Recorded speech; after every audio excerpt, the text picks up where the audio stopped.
ازيكم يا شباب عاملين ايه؟ اتمنى تكونوا بخير.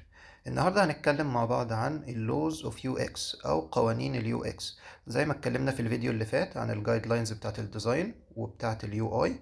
اليو اكس او تجربة المستخدم برضو ليها قوانين ورولز او قواعد لازم نمشي بيها. عندنا 21 لو او 21 قانون لليو اكس. هنتكلم عن اهم 10 منهم، وهسيب لكم اللينك في الديسكريبشن لويب سايت فيه ال 21 قانون كاملين للي حابب يخش على الويب سايت ويكمل بقية القوانين. أول قانون هنتكلم عنه هو هيكس لو. هيكس لو بيقول The time it takes to make a decision increases with the number and complexity of choices.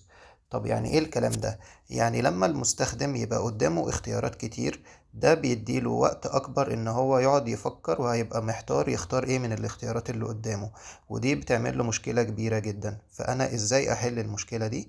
كل اللي انا اقدر اعمله ان انا اخلي الديزاين بتاعي سيمبل على قد ما اقدر، واحط حدود لكمية الاختيارات اللي انا هحطها قدام المستخدم او قدام اليوزر، علشان انا اساعده ان هو يقدر يختار من الاختيارات اللي انا حاططها له في وقت اقل ويختار اسرع.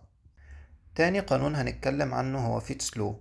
فيتس لو بيقول The time to acquire a target is a function of the distance to and size of the target. طب يعني ايه الكلام ده؟ يعني كل ما كان الاوبجكت اللي انا هدوس عليه او البutton كان كبير، كل ما كان هيبقى اسهل للمستخدم ان هو يلاقيه.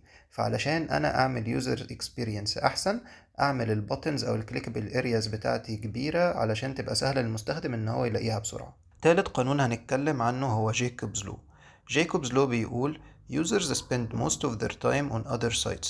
This means that users prefer your site to work the same way as all the other sites they already know.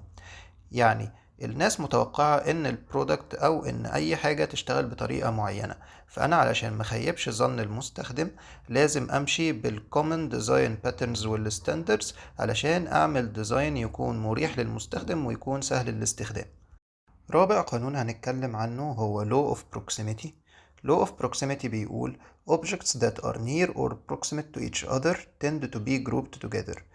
يعني الحاجات اللي بتبقى قريبة من بعضها الناس بتفهمها إن هي متعلقة ببعض، فأنا لو فعلا عامل حاجات ليها علاقة ببعضها لازم أحطها قريبة من بعضها بحيث إن هي تبقى جروب علشان يبان أكتر إن هي متعلقة ببعض.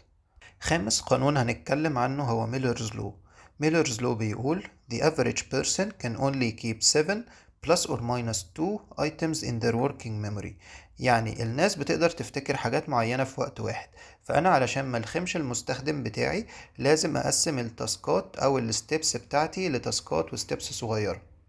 سادس قانون هو باركنسونز لو.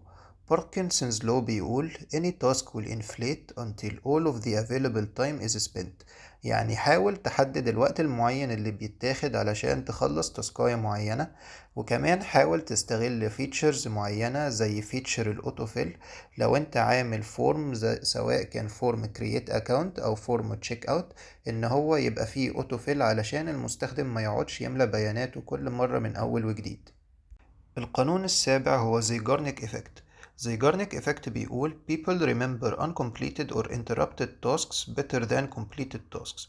يعني الناس بتفتكر التاسكات اللي لسه ما خلصتش أكتر من إن هي تفتكر التاسكات اللي خلصت، فأنا لازم أبين للمستخدم بتاعي البروجرس بتاعه علشان أخليه مهتم وعنده حافز إن هو يخلص التاسكات بتاعته.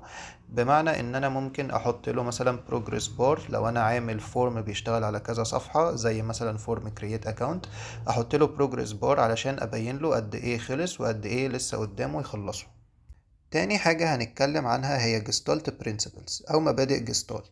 جستالت برينسيبلز هي مجموعة من القواعد بتشرح ازاي الناس بتنجذب لعناصر التغذية البصرية أو الفيجوال إليمنتس. فأنا علشان أجذب انتباه المستخدم لازم أستخدم حاجات زي البروكسيميتي اللي اتكلمنا عليها قبل كده علشان أعمل ديزاين يكون منظم ويشد انتباه المستخدم. تاسع قانون هنتكلم عنه هو Peak End Rule. Peak End Rule بيقول People judge an experience largely based on how they felt at its peak and at its end. rather than the total sum or average of every moment of the experience. يعني الناس بتفتكر التجربة بتاعتها على حسب أكتر نقطة مهمة في التجربة ونهاية التجربة كانت عاملة إزاي. فأنا لازم أهتم إن أنا أبني تجربة إيجابية للمستخدم. وآخر قانون هنتكلم عنه هو Law of Prägnanz. Law of Prägnanz بيقول people will perceive complex images as the simplest form possible. يعني الناس بتفتكر الديزاين السهل والمتناسق بشكل أحسن. فأنا لازم أخلي الديزاين بتاعي سهل وبسيط علشان أساعد المستخدم إن هو يفتكر الديزاين ويفهمه. وبكده نكون اتكلمنا عن أهم 10 قوانين لليو اكس أو لتجربة المستخدم، وهسيب لكم اللينك في الديسكريبشن لل21 قانون كاملين للي حابب يعرفهم. وبكده نكون خلصنا فيديو النهاردة، واشوفكم الفيديو اللي جاي.